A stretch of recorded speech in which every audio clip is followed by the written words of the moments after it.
Dictatorship done right. How to build a nation from nothing. This is the story of Singapore and Lee Kuan Yew. Let's have a look. Lee Kuan Yew was probably one of the, if not the greatest nation builders of our time. Yeah. Taking Singapore from a third world country with no natural resources Damn, look at that difference. to being one of the wealthiest nations in the world. So let's Yeah. This is Singapore. All of this is because of Lee Kuan Yew. take a look at some of the warnings, predictions, and insights he had for the world, from the rise of Asia to the decline of Nokia. Since I'm currently based in Australia, I'll start off with this famous quote from 1980. If The white trash of Asia. Let's go. Australia doesn't open up its economy and reduce unemployment, it risks becoming the poor white trash of Asia. This infamous warning by Lee Kuan Yew during a visit to Australia in 1980 was a fair comment, according to Bob Hawke himself, who was the Prime Minister of Australia from 1983 to 1991. Australia during the 70s faced a variety of economic issues, including high inflation, high unemployment, and low economic and population growth. In contrast, Singapore was experiencing sustained economic growth, averaging 8.7% GDP growth from 1973 to 1979. That's fucking huge. And was coined one of the four tigers of Asia alongside South Korea, Hong Kong, and Taiwan. Lee further said that Australians lack work ethic and will become complacent due to the abundant natural resources they have, whereas many Asian economies are resource poor and have to compensate by working smarter and harder. Yeah, I mean, if your nation has a lot of resources, you tend to not work all that much. Like, you have the resources, here you go. And you just sell it and do stuff with it. Like, boom, done. Simple, effective, you get a bunch of stuff out of it. But if your nation doesn't have much resources, you have to be creative. You have to work smarter and harder. Like, there's so much more you have to do to get the most out of the little you have. And that is what makes really strong economic nations. However, fast forward to today, and Australians are the world's richest people, according to a recent report by Credit Suisse, with the median Australian adult having a net worth of $273,000, higher than any nation on the list. Damn. Though I will take the report with a pinch of salt, the truth is that Australia has performed well economically after taking on several reforms in the 80s, and with closer economic ties with Asia, has not had a technical recession since 1991. On the surface, it seems that Lee's warning has not come true, but with increasingly unstable geopolitical tensions, high inflation, and other economic struggles, it might not take much for Australia to go backwards. Yeah, his prediction has not come true. Yet. He didn't say when. Like, if this and this happens, then you'll end up this way. Did those things happen? Well, not yet. Next, we have his views on entrepreneurship and tech companies in Asia. Yeah, technology. I love technology. Before the rise of the digital economy in Asia, Lee Kuan Yew said that East Asian countries lagged behind in terms of tech innovation in the past. That's true. They used to lag behind, as these cultures have always valued education and scholars over entrepreneurship. Even in present-day China, Japan, and Korea, many of the best graduates of their top universities go for a job in government rather than join a private company or start business on their own. Yeah, I mean, that has been a tradition in Asia. You get a higher education, and then you go into government. In the West, it's the opposite. You get a higher education, and you go into business. And that is really what Asia adopted, and did it so well. As a result, these countries have not had a strong entrepreneurial tradition. However, highly educated, go into business, get huge boost in entrepreneurship, and the business is booming. Stonks go brr, essentially. I found this transcript when researching his thoughts on tech startups and entrepreneurship in Asia. In March 2000, he gave a speech in San Francisco, pitching East Asia, specifically Singapore, as a destination for US technology investors. Note that at the time, many foreign investors were cautious about the region, following the 1997 Asian financial crisis. And nowadays, for the past 10 years or so, Singapore has been a very attractive place for business.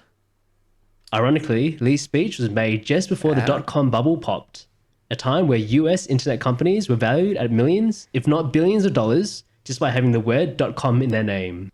In this speech, the dot-com bubble, Lee predicted that Asia would become the next hub for tech talent. He said, "Risk-taking is part of Asian business culture. Asians have a natural bent for technology." Yeah, the risk-taking is part of Asian culture. But Asia has yet to nurture a critical mass of technopreneurs that drive the digital economy by innovating cutting-edge technology and new business models. But this will come. He gives further examples about This will come. And it certainly did. The rise of entrepreneurship among the Asian diaspora, saying, in Silicon Valley, almost 30% of new startups are now headed by Asians. Yep. In Western entrepreneurship, Western entrepreneurship is absolutely dominated by Asians. Mainly Indians and Chinese, and specifically Indians and Chinese, yeah. They are better. They are dominating entrepreneurship. East Asian nations are attracting back and business in general. Talent. Asian graduates from Western universities who have been successful entrepreneurs in the West are returning home to create new, high-growth enterprises. Although this prediction was made more than 20 years ago, we definitely saw this happen, with the most notable wave coming out of China with the likes of Alibaba and Tencent. And Yep, that's proof. If you've seen any of my past videos, a new wave out of Southeast Asia, with the likes of Grab, Bukalapak, and Goto becoming billion-dollar unicorns. $billion. Billion with a B. Yeah, they're good. Next, we'll hear some of his thoughts on China. Lee Kuan Yew has talked about the rise of China for decades, well before its meteoric rise to become the world's second largest economy. In this 1967 TV interview in the US, just 2 years after founding Singapore, he said, "If you believe that the Chinese people will just splinter up, you will make one of the gravest mistakes about Asia." Yep. I'd say that they are determined as a people to unify and build a modern, powerful, wealthy Chinese nation. And I say good luck to them. And he was certainly right. The Chinese were determined to build a unified, strong and economic China. And they did. Everything you've ever known is made in China. Just saying. They did it. He was right. Lee was likely the only leader on the world stage that really understood China, being the only one that met with all generations of Chinese leadership, fostering high-level engagement and trust between the two countries. When Deng Xiaoping visited Singapore in 1978, Lee told him that Singapore was built by the descendants of illiterate peasants from Guangdong and Fujian. And Guangdong, let's go. So Guangdong and Fujian. I am a big fan of Guangdong. Good place. I like Guangdong. That's also where Cantonese comes from, by the way. Said there was nothing that Singapore had done which China could not do and do better. A year later, Deng embarked on a series of reforms that led China down the path to become the second largest economy in the world by 2010, something unimaginable to most experts 50 years ago. Yeah, Deng Xiaoping really embraced a lot of capitalism, and that boosted China, off the charts, really. Before we move on to his other predictions he had about the world, I thought I'd share some of his other quotes he had in relation to China. First up, on the Taiwan situation. Earlier this year, there was a media frenzy when Nancy Pelosi visited Taiwan, and it reminded me of a prediction by Lee Kuan Yew that the US would not intervene if China invaded Taiwan. He said that for China, Taiwan has always been a core priority, whereas for the US, Oh yeah, this is during the pandemic. Is only a peripheral priority amongst other issues. No, I don't see the Americans intervening. For China, Taiwan is a core issue. For America, Taiwan is a peripheral issue.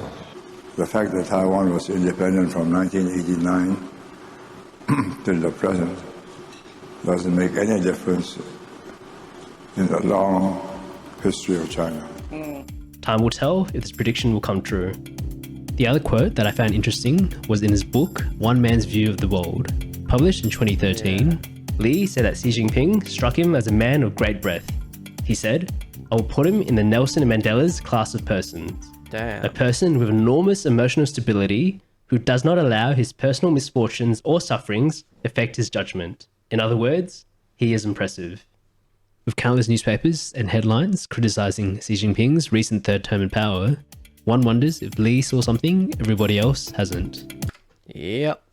I can guarantee you there's more to Xi Jinping than Western media is aware of.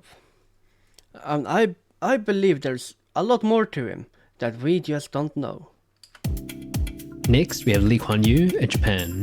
Through Lee Kuan Yew's life, he has dealt with the Japanese multiple times, from living through the brutality of Japanese-occupied Singapore, and later building closer ties between the two nations as the leader of Singapore, eventually receiving one of Japan's highest honours after his death in 2016.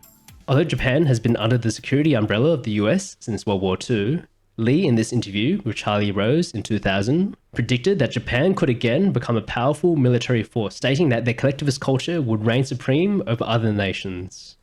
As a group, neither the Koreans, nor the Chinese, nor the Vietnamese, they're all East Asians. They're all Confucianists. They can't beat the Japanese. They're all Confucianist. Do you know who else is Confucianist? Me. They are. And the Japanese are not. The Japanese do not adhere to the old Confucianist culture. Which is why the Koreans and Chinese can't beat them. Are like Lego bricks, you know, they fit into each other. Yeah. It's beautiful and impressive. But I'm quite convinced that they can become a very powerful military force. And if cornered again the way they were in 1941 with an oil embargo and no exports, rather than curl up and die, they'll fight. It's in the nature of the culture of a people. Bushido. And that is what the military did in World War II. They fought back. Japan ramping up military spending in response to geopolitical tensions. Well, would you look at that? He predicted Japan would militarize again. What do you know? That they have been in the past few years. Time will tell if Japan will reappear as the ruthless military force that Lee experienced as a young man. Next, we have his thoughts on Vietnam. Yeah, a brutal Japanese military over here. This is not military, by the way. That Lee experienced as a young man. Next, we have his thoughts on Vietnam. Not to ignore Southeast Asia, Lee held Vietnam in high regard, giving a speech in the early 2000s saying that it is the most dynamic country in Southeast Asia, and that out of all the scholarships Singapore gives, Vietnamese students are the most serious, the most intelligent, and return to build Vietnam. He predicted in 20 years that Vietnam will become a small tiger or a little dragon. In his own words, Vietnam, I consider to be the most dynamic of all the ASEAN countries. 20 years, Vietnam will be a small tiger or a little dragon. Despite the Vietnam War that ended in the 70s, Vietnam has achieved rapid growth in recent years and will be the fastest growing nation in Southeast Asia this year. It has minted a few billionaires, including the founder of Vietjet, who also happens to be Southeast Asia's first female billionaire. Vietnam is also home to a number of young tech startups like Sky Mavis, and with international companies increasingly offshoring factories out of China to Southeast Asia, Vietnam's future definitely looks bright. Yeah, I mean, Vietnam has done tremendous in terms of economic growth in the past, 5 years or so. Well, apart from the pandemic. But yeah, and they've been doing well. I predict that Vietnam is gonna have more economic growth. They're gonna go up quite a bit more in the next 10 years. It won't be huge, but they will be doing much better than in the past. India's rise. Lee Kuan Yew was frequently disappointed with India's growth trajectory, calling it a nation of unfulfilled greatness. He often stated that India's political bureaucracy, caste system, lack of unity, and brain drain will hold it back compared to China. However, he had deep admiration for many Indian leaders in politics and business, and commented that if every politician in India was like Narayana Murthy, the billionaire founder of tech company Infosys, and father-in-law to the new Prime Minister of the UK, Rishi Sunak, India will become one of the fastest growing countries in the world, and in one generation will become a first world country. I met your Infosys chairman in Bangalore. I spent an hour talking with him. I said, you should bring those skills into government. Be a minister. Change that ministry the way you've changed this. He laughed at me. He didn't think it was doable.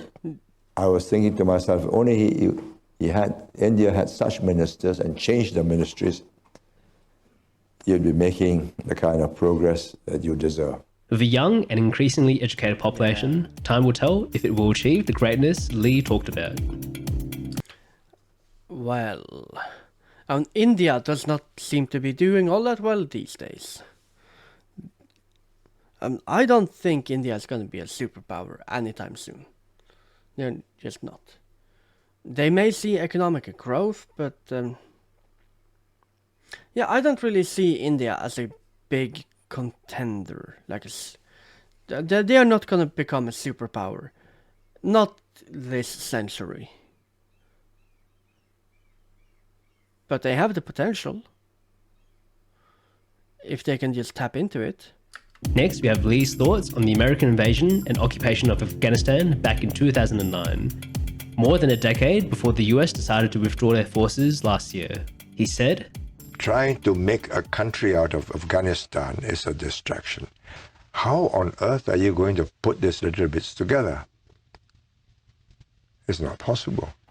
The United States... It's not possible. You cannot make a nation out of Afghanistan.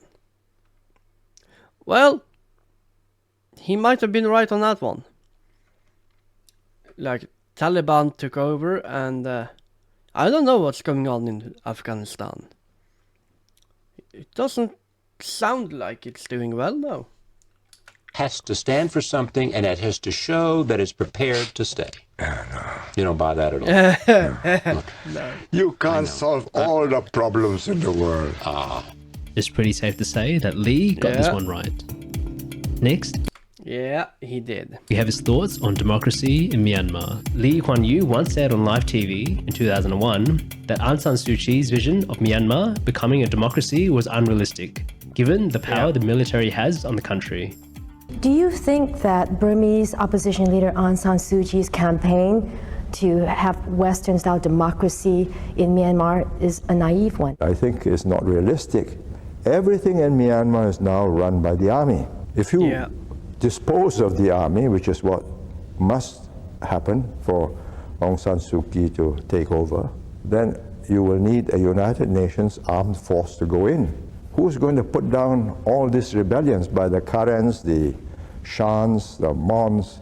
There are about 7 or 8 still insurgent groups.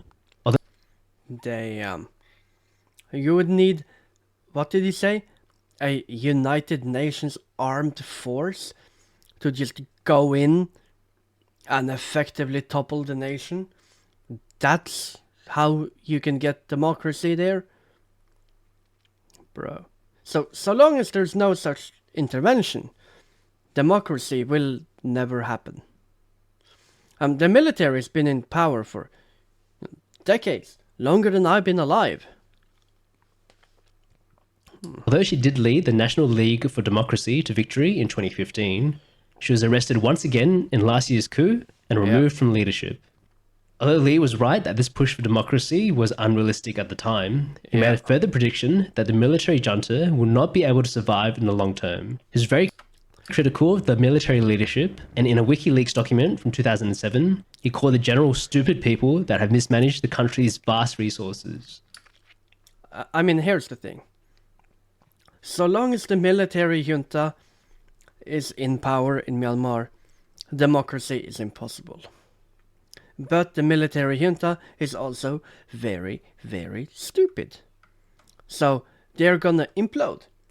They're gonna destroy themselves. Eventually. Just give it time.